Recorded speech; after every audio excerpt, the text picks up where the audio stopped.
அவர் வந்து பார்த்தீங்கன்னா விஸ்வாசம் படத்துலேருந்து இன்னைக்கு டேட் வரைக்கும் ஆல்மோஸ்ட் ஒரு 6 வருஷமா சினிமாவில் சிகரெட் பிடிக்கிறது இல்லை, சினிமாவில் தண்ணி அடிக்கிறது இல்லை, சினிமாவில் ஹெல்மெட் போட்டு தான் பைக் ஓட்டுறாரு, சினிமாவில் சீட் பெல்ட் போட்டு தான் கார் ஓட்டுறாரு.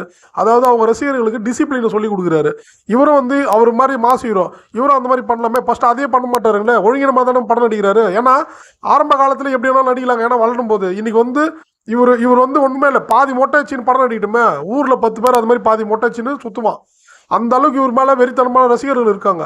இவர் ரசிகர்களுக்கும் டிசிப்ளின் சொல்லிக் கொடுக்கணும். சினிமாவில் எம்ஜிஆர் மாதிரி இப்போ அஜித்தே சொல்ல போனால் நல்ல டிசிப்ளின் சொல்லிக் கொடுக்குறாரு, அந்த மாதிரி சொல்லிக் கொடுக்கட்டுமே.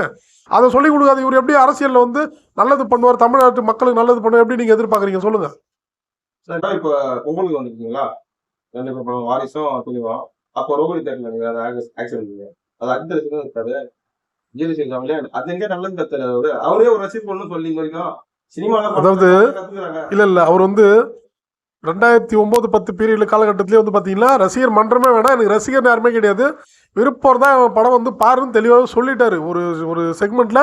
அதாவது இது கிட்டத்தட்ட வேண்டாம் வெறுப்பாக சொல்லிட்டாரு. இப்போ எப்படி ஒரு தெலுங்கு படமோ ஒரு ஹாலிவுட் படம் வந்தால் போய் எப்படி ரசிச்சு பார்க்குறோம், அவதார் வந்தால் ஃபுல்லாக ஹவுஸ்ஃபுல்லாக பார்க்குறோம், அந்த மாதிரி நினச்சி தான் நம்மளாம் போய் பார்க்குறோம். அஜித்ன்றவர் வந்து எனக்கு ரசிகர் மன்றம் வேணாம்னு சொல்லிட்டாரு. ரோட்டில் போகிற ஒரு லாரி மேலே சம்மந்தம் மேலாமல் ஒருத்தர் ஏறி விழுந்து கீழே இறந்துடுறான்னு வச்சுக்கோங்களேன். அவருக்கு போயிட்டு இவர் போய் நாளைக்கு அப்படியே அவர் செத்துறானா உடனே இவர் காசு கொடுங்கன்னா நாளைக்கு வேணும்னா இன்னொரு 10-15 பேர் கூட ஏறி டான்ஸ் ஆடுவோம். அதெல்லாம் ரொம்ப வன்மையாக கண்டிக்கத்தக்கது. அதாவது அந்த அந்த தம்பி இறந்ததுக்கு வந்து ஆழ்ந்த இரங்கல், அதில் மாற்று கருத்து கிடையாது. ஒருத்தர் இறந்துறாங்கன்னா அதில் மாற்று கருத்தே கிடையாது. ஆனால் சம்மந்தமே இல்லாமல் ரோட்டில் போகிற ஒரு வண்டி மேலே ஏறி யார் ஆட சொன்னது சொல்லுங்க? அவங்க அம்மா அப்பாவே இதை கண்டிப்பாங்க.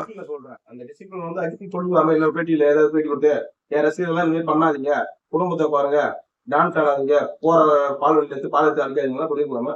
அவரு பல முறை சொல்லிட்டாரு. அதனால தான் மன்றத்தை அந்த ரீசனை சொல்லி தான் அவர் மன்றத்தை கலைச்சது. அவரோட இதே டார்கெட்டே அதுதான். ரெண்டாவது இல்லைங்க, அதுக்கு என்னங்க பண்ண முடியும்? மறுபடியும் வேற யாராவது செத்தான என்ன பண்ண முடியும்? அவரு வேலையை பார்த்து பண்ணுறாரு. ஒரு இரங்கல் கூட தெரியலையே, தேவையில்லைங்க. அது வந்து அவர் தான் சொல்லிட்டாரு, எனக்கு ரசிகர்னே கிடையாது போது. அவர்கிட்ட கார்டு இருக்கா? ரசிகர் மன்ற கார்டு இருக்கா? ரசிகர் மன்ற ஒரு நடிகர் தானே. இல்லைங்க, நீங்கள் இறந்த ஒரு நபரை சொல்கிறீங்க, இறந்த நபர்கிட்ட அஜித் ரசிகர் மன்ற கார்டு, இவர் வந்து தலைவர், இவர் கூட அஜித் ஃபோட்டோ எடுத்து கையெழுத்து போட்டு இவரை உறுப்பினர் சேர்த்துக்காருன்னு இருக்கா? அவசியம் அஜித் ரசிகர் சொல்லப்படுது, அவர்கிட்ட வந்து ஆதாரம் கிடையாது. அதனால அஜித் வந்து சொல்லணும், ரஜினிகாந்த் வந்து சொல்லணும் கிடையாது.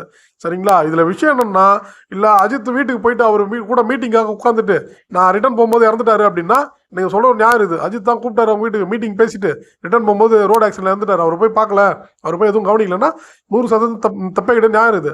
அவரும் சொல்லிட்டாரு ரசிகர் மன்றத்தை கலைச்சாச்சு, யாருக்கும் கார்டு கிடையாது, உறுப்பினர் பேர் என்ன பதவியும் கிடையாது.